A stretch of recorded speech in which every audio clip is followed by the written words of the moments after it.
Episode 68, our trading thoughts for the day. You can do what you will. You can trade how you want to trade.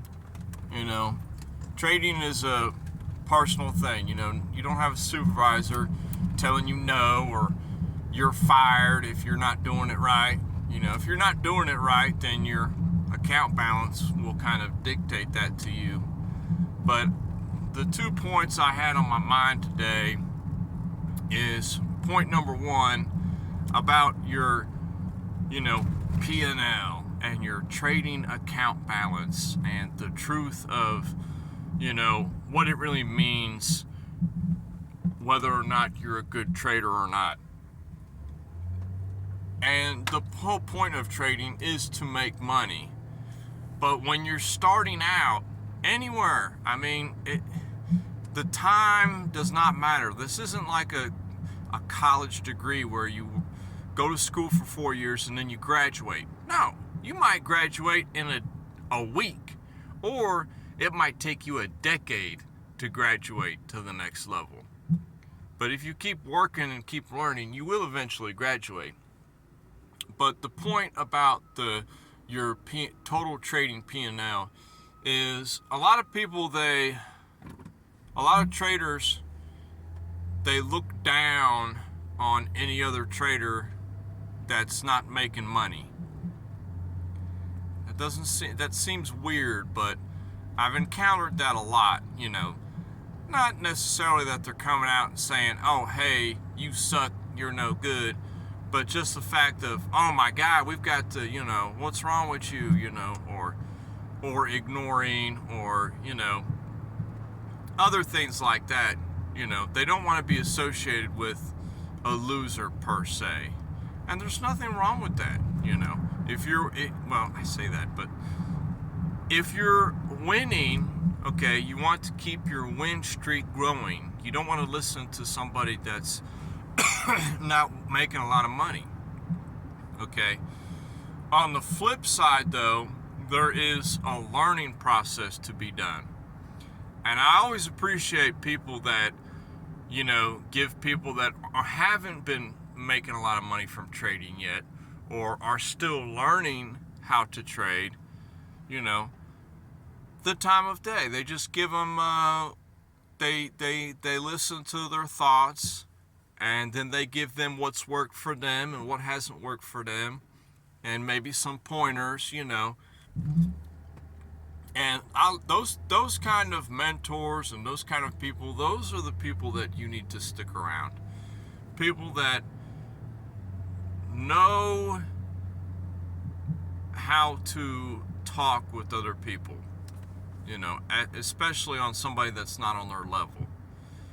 And it's a difficult thing to do, A lot of people that are making big money, they generally don't want to waste their time with somebody that's not making any money, unless, that person that's not making any money is paying them to learn from them.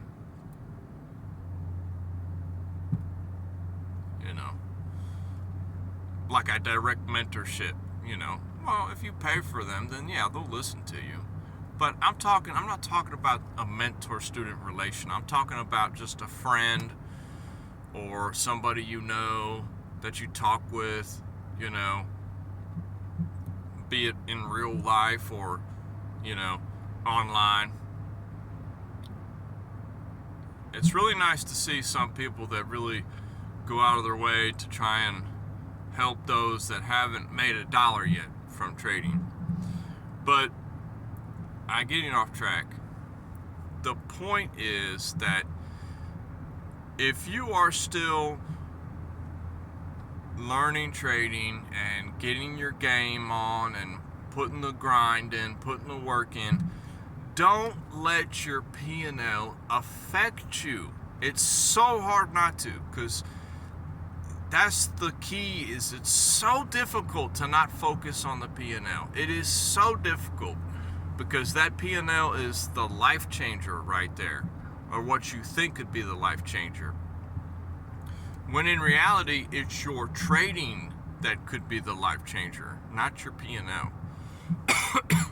And just because you have a small account size, or your PNL isn't where you want it to be, or it's still, it's still negative, don't let that directly affect who you are as a trader.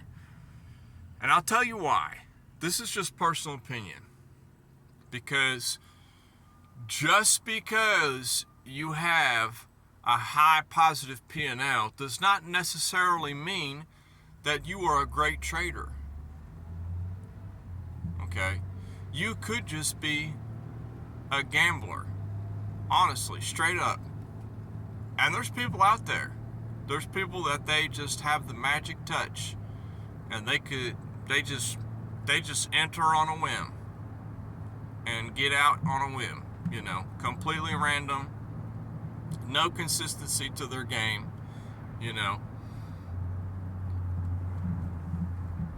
And then there's other people that, they do the same behavior, but they have a negative account.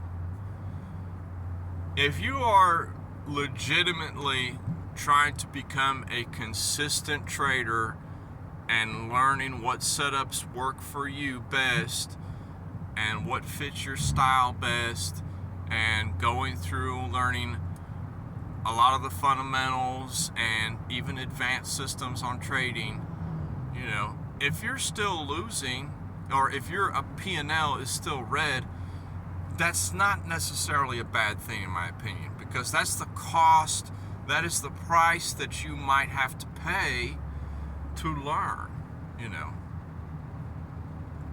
And we've talked about this in other episodes. Sometimes when you know a little bit, it benefits you because you're not distracted by things that don't work. But that all depends on you as a person, Like I've told the story about how I am as a person. For better or for worse, I knew that I needed to learn as much as I am humanly capable of learning about trading. Ins and outs, every strategy, every system, all the variables, how the market makes money, how the brokers make money, everything. I needed to know everything. I have to know everything. That's just in me, what I have to know. So of course, it's going to take me much longer to have the P&L that I want to have. Whereas, it would have been lovely if I had just entered the game and my personality was just, okay, I'm just going to take this one style or this one setup, and that's it. That's all I'm ever going to play is this one setup. That's all I'm ever going to do. I'm just going to play this one setup. And a lot of people have had success with that. One setup. I just can't sleep. I never could sleep at night like that. Just doing the same thing over and over. And it's not that I'm doing anything different in the trading. It's just that I'm always learning, always progressing, upping my game, adding more variables to my game. Just to make a simple example, somebody says like one strategy is learning market structures, and then if you think price is going to continue within that same market structure, then on a certain trend, then you'll always take a position from a Fibonacci point, okay? And one strategy is, okay, when you're in the golden pocket area, you enter, and your stop above the high or the low, and your take profit on the other high or the low, And that might be just all you play, and you could be making money from that. But see, when you learn more about trading, you'll realize that it might not always be doing that, or you can always have another weapon in your toolbox. I knew I needed all the ammo I could carry. So like when I see a play like that, say I'm trying to go long on something, and it's coming back to a golden pocket fib point, Like, oh, okay, yeah, this is probably where a lot of people are going to enter long here. But if slightly below me, I can see that there is a clear demand zone that has not been hit yet. You know, I'm not even going to think about entering long at that golden pocket. Why? Not because it's a bad trade. It very well could just touch the golden pocket and continue, and that'd be a winner. But because I know other plays in hand and other ways the market moves, that would be against my rules to take that trade, because that demand zone below us still has not been tapped yet. You know, that's just an example. But to make the quick matter point, your PNL, I know it's rough out here. I know we all struggling, and it's sufferable. But you've got to get that money out your head. That is the only way that you will make money later on, is getting the money out of your head. So what?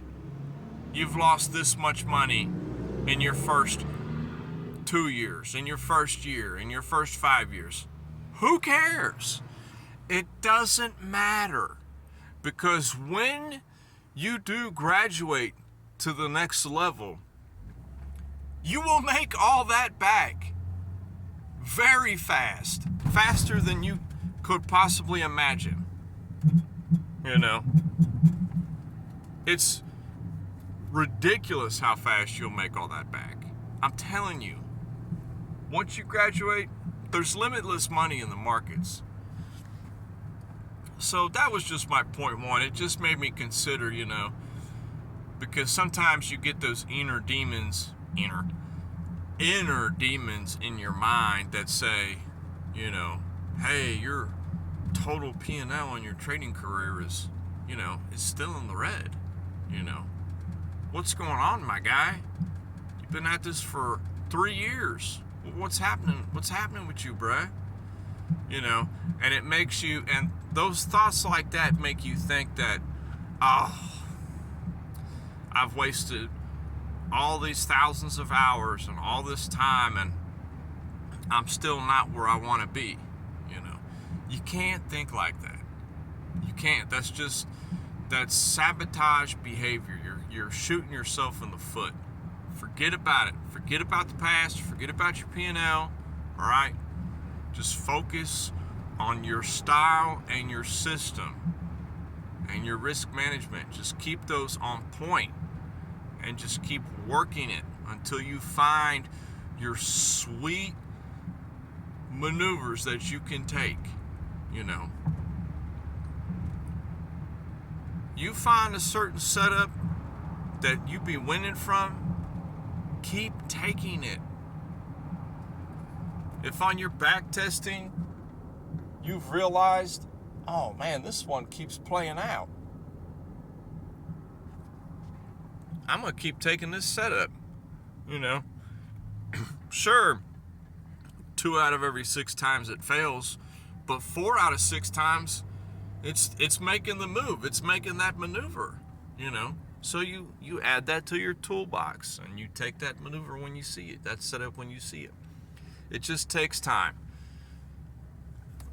I'll sum it up. Don't be discouraged because your P&L is low, you know, because everybody that you talk to or that you might be, you know, sharing conversations with or ideas with, you don't know what they know. They could be on a whole nother level than you. Stop comparing yourself to others. Just stop. Stop comparing yourself to others. You know, when you first met this person, you don't know how much they already knew. You know, you don't know what their life experiences were. You don't know what their relationship with money is. You know, they could be playing a whole different game than you. And it seems like they're killing it and you're not, you know. That's life. Some people have different experiences, you know. So don't compare yourself to others. You have your own path to make, and you will find it. And now that I just went on that rant, I totally forgot about my second thought of the day. You know, my head's drawing a blank now. I had two things I wanted to cover in the video today, and now the second one is just totally eluding me. You know. Oh, now I remember. Yes. This is what I'm talking about. Okay. Try this on for size. If you're playing with a small account, okay, there's many ways to go about it. Trading super light or going all in every time you deposit, you know. But have you tried just trading less? A lot of times when you trade less, it could be more. And it might hurt more when you lose because you've waited for a week or 2 weeks, or you've waited for 5, 6, 7 days. Whatever it be, 2-3 days. You waited for a setup, and then the setup still failed and you lost. But you have a little bit, it's a little bit more interesting take on trading when you trade a little less, you know. Primarily, most of everything I've done has been scalping up to this point, only because I knew I needed to get the experience. And now I find myself taking less trades over time, but looking for the higher probability setup.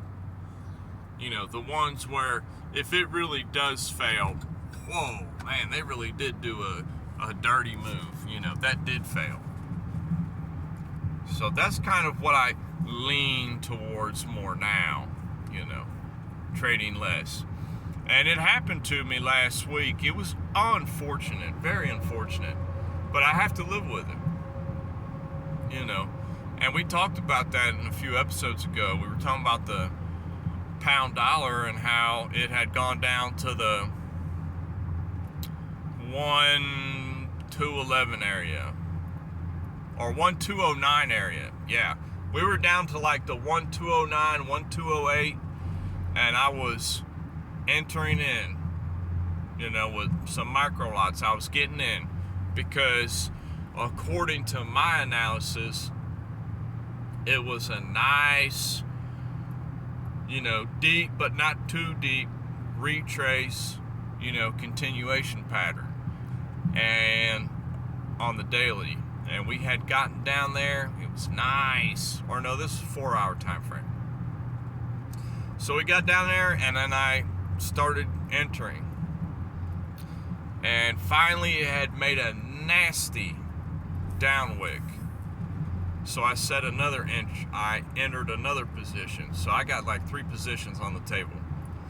And I said, okay, this is beautiful. Beautiful right here. You know, it had dipped all the way down to like 1.2068 or something. And I said, beautiful. And it started moving up in our favor. I said, nice. Nailed this trade. You know, for the first few hours we did. We were looking great. And you never know what's below or above you. You always have to keep that in mind. Because as I slept, it had took another slight leg down to the 1.204 range, and it stopped everybody out probably.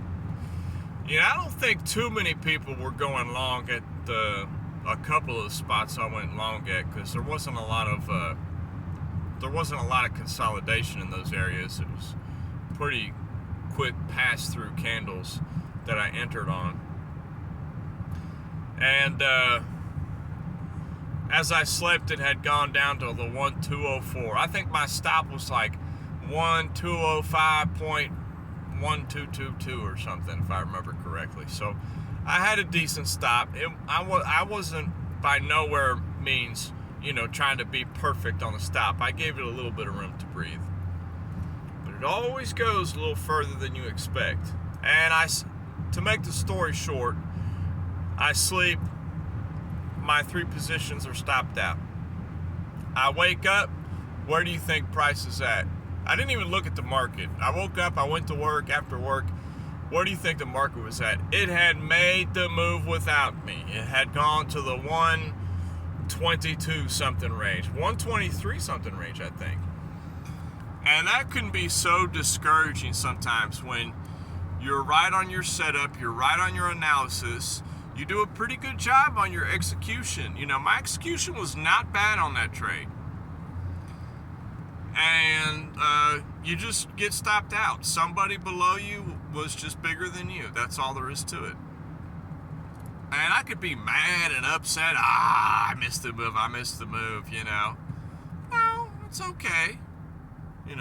Another opportunity will present itself. Another pair will present itself with an opportunity. You just have to look for another trade. Or you still could try to get in on that trade, but you got to catch, a retrace. You don't just want to enter blindly, Never do that. I'm telling you, never do that. That's a painful mistake. If you get stopped out of position and then price starts going in where you thought it was going to go, and you enter in immediately saying, see, I was right, it is going that way, and you enter in, don't do that. That is the most serious piece of, friendly advice, not advice, but experience I can give you is don't do that. That will burn you bad. Because the moment you do that, price will instantly retrace. I'm telling you, that happens all the time. They want you to be emotional. They want you to behave like that. You gotta watch your behavior. You gotta play the game. They want you to play the game. They'll pay you. The markets will pay you. But you cannot be irresponsible in the way you play the game. You have to play by the rules. Now, you don't have to play when they tell you to play, but when you do come to play, you better play by the rules. That's all I'm telling you. But that's all I got for today. And I'll holler at y'all later. Peace.